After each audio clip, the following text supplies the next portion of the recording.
Good morning. Happy Monday, part two. I am blessed with commenters who think they know a lot more than they do. And China's the big boogeyman. If the U.S. collapses, you better learn to speak Chinese. You know, somebody on Fox News or someplace told them that, China wants to take over the U.S. and they believe it. Why do they believe it? I don't know.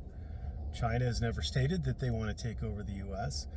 They don't have a power projection capability like the U.S. has. The U.S. loves to invade foreign countries. China surprisingly doesn't. They don't have the kind of carrier groups and amphibious landing forces and things that we do. They have an amphibious landing force that is designed to have them be able to invade Taiwan, which historically has been part of China. When the communist revolution was underway, the nationalist forces retreated to Taiwan and set up a government there. But I mean, that'd be like if there was a civil war in the U.S. if the Confederates shipped off to Hawaii or something like that and set up a communist or a Confederate government there. Would Hawaii no longer be part of the United States? We would still think. I mean, Hawaii wasn't part of the United States, I don't think, at the time of the U.S. Civil War. But you get what I'm saying. Like, no, it'd still be part of the United States. There's just still an ongoing, unsettled civil war.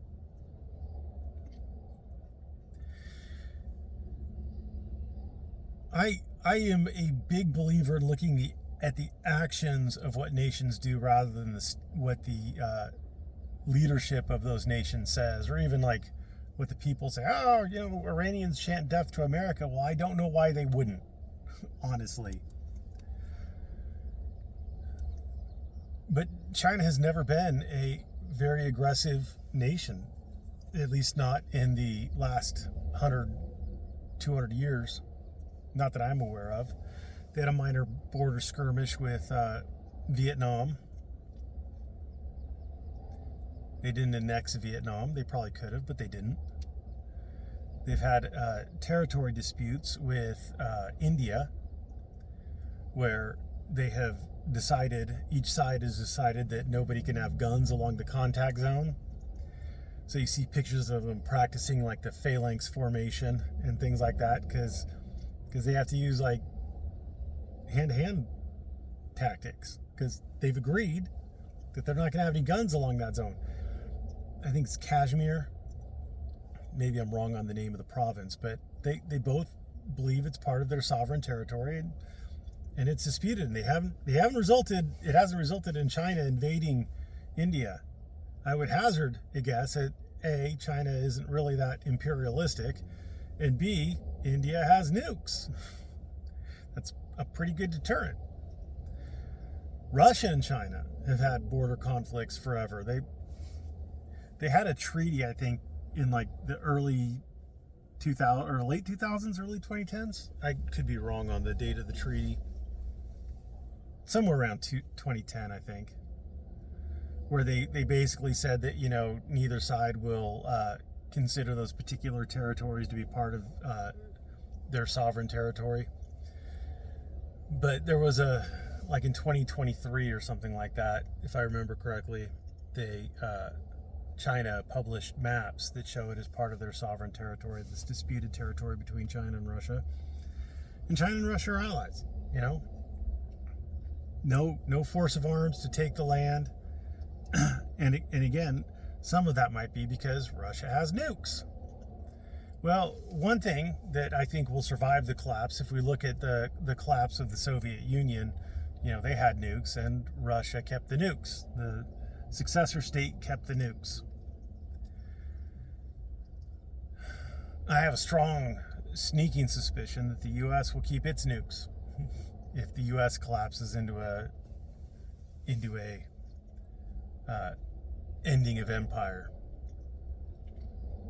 So, I mean, as much as the fearmongers want to tell us that Oceania has always been at war with Eastasia, and we've always been allies with Eurasia.